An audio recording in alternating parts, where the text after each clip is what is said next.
Welcome. You're watching the Thrift Store Rundown, where we bring Hollywood home on a budget.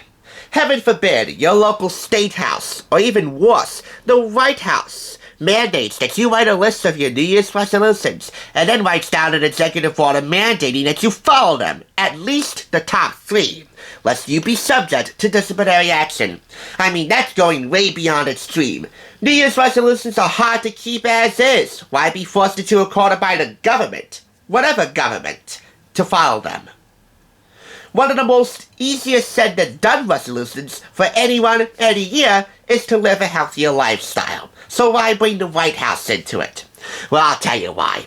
If you're not familiar with Chef Sam Kass, he was a former restaurant executive chef turned White House chef and senior food policy advisor for President Barack Obama for both terms in office. Not only was he and his staff in charge of creating a healthy family dinner for the Obamas, including First Lady Michelle and daughter Sasha and Malia, every night by 6:30, but he, along with Michelle Obama, spread the benefits of healthy living and healthy eating countrywide for millions and millions of kids and families through their Let's Move initiative. Now he's serving up all of his hard-won knowledge on a red, white, and blue platter in Eat a Little Better, his cookbook combining great flavor with good health to create a better world. This Clarkson Powder publication was purchased for $4.99 out of a retail price of $32.50 in the US and $42.50 in Canada, so $10 more for our northern neighbors.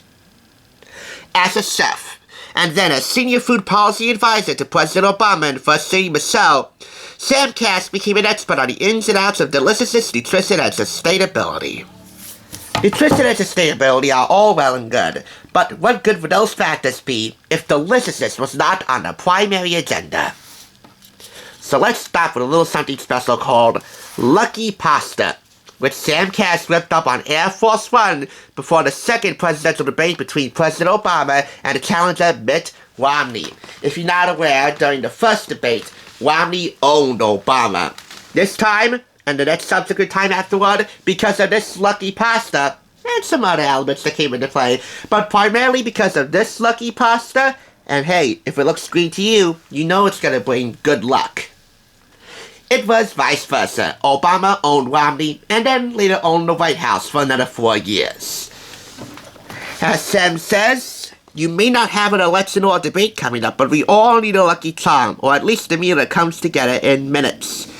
This utilizes cooked chicken, so leftovers would make this a breeze, baby spinach, Parmesan cheese, pine nuts and pecans, basil, so basically it's spinach and pesto, which gives this its attractive green color and delicious green taste. If you really want to make this a lucky pasta, I suggest you add a couple more shades of green to make it a 4-leaf clover pasta. And please, don't actually use 4-leaf clovers in pasta. They're inedible. Fruits and vegetables are the primary targets here, but, as Sam says, just a little meat, but make it good. And in this case, it's more than good if it's going to be a grilled ribeye. This was whipped up on the night that President Obama would become president-elect. Or should I say then Senator Obama would become president-elect. Grilled ribeye with 4 sauces. Those sauces being chimichurri, cherry steak sauce, green tomato salsa verde, and horseradish and parsley. Now that is a serious good luck charm right there. Now, to eat more grains and beans, Chef Kass gives you a list of recipes to try divided by seasons, for the most part. Here we have 4 ways with brown rice. A simple brown rice master recipe, and from there you can adapt it to make a spring recipe, a summer recipe, a fall recipe, or as I'm going to focus on, a winter recipe because, well, we're in winter. So, we have here fried brown rice with butternut straws and kale. For quinoa, a master recipe for simple quinoa, and a winter recipe for quinoa salad with parsnips and mayo lemon. A master recipe for farro, and a winter recipe for farro risotto with seafood, herbs, and lemon. For wild rice, a wild rice recipe with quick pickled shallots and dried fruit. For bulgur, a simple bulgur recipe, the foundation for bulgur with pomegranate, orange, and pistachios. Pictured right here on the right. And finally for couscous, and it's not the final recipe for the 4-way section for grains and beans, but as far as seasonal delegations go, this is where it stops. Couscous with olives, peculiar peppers, and pine nuts. So, he advises plenty of spices to keep in your pantry and plenty of healthy yet super flavorful ingredients so that you don't actually taste the healthiness to every meal. You actually taste flavor. I hope you're getting what I'm saying here. And again, fruits and vegetables are paramount in here. They're really the predominant foods to be on the lookout for in this cookbook. Tons of great recipes utilizing all those greens. Healthy starches like sweet potatoes. No Russians or Yukon Go. Sweet potatoes are the only potatoes used in here. Don't believe me? Check out orange. It's the new white.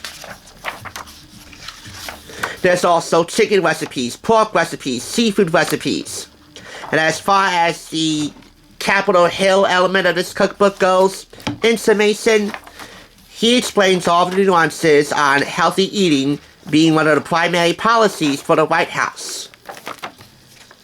There's also nuances on sustainable food resources, how to utilize leftovers in a clever and delicious way, and even a funny little stat on how potatoes equal policy. Yes, potatoes are actually one of the key players in healthy eating habits in the White House. And sweet potatoes, as this cookbook would suggest, are king. Speaking of orange as the new white, healthy eating does not have to be so black and white, as what Sam Kass has done here has provided a colorful rainbow of flavor, of sustainability, of good health in here. Good health if my Sony camera can agree. Oh well. One New Year's resolution I want to make and keep is to buy a new freaking camera, because I've just about had it up to here with the handy cam. But you know what? I think you get the grasp of this. Making food that is both healthful and delicious and easy on the planet is way easier than you might think. It's about relinquishing the stress of making the right choices and just focusing on making better ones. It's about being conscious of, but not obsessed with, how we eat. It's knowing that converting to veganism is fine, but realistically, change is possible if we all just discover how good a bowl of beans with a little smoked pork can be. Deprivation is definitely not on the family table here. With more than 90 recipes for simple yet stunning food and thoughtful tips on how to hack your kitchen, home, and life, Sam explains how the food system really works and how easy small, tasty choices add up to enormous change. So I'm awarding you, Sam Kass, and your debut 4.5 out of 5 claps. After all, it shouldn't be necessary for you to strive to, or take action to, live a healthier lifestyle every 4 years. This cookbook's down-to-earth, resourceful, practical, reasonable goodness makes that goal attainable all 4 seasons. I certainly hope that my handy cam will agree with me.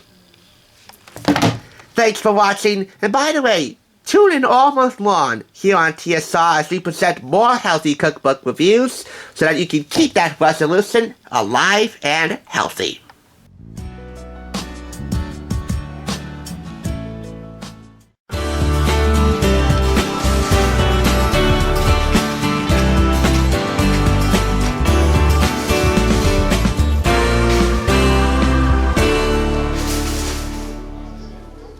Thanks for watching TSR. Now, to see another awesome review like this one, click here. If you want to become a Hollywood bargain hunter, click here to subscribe. Now catch you on the thrift side.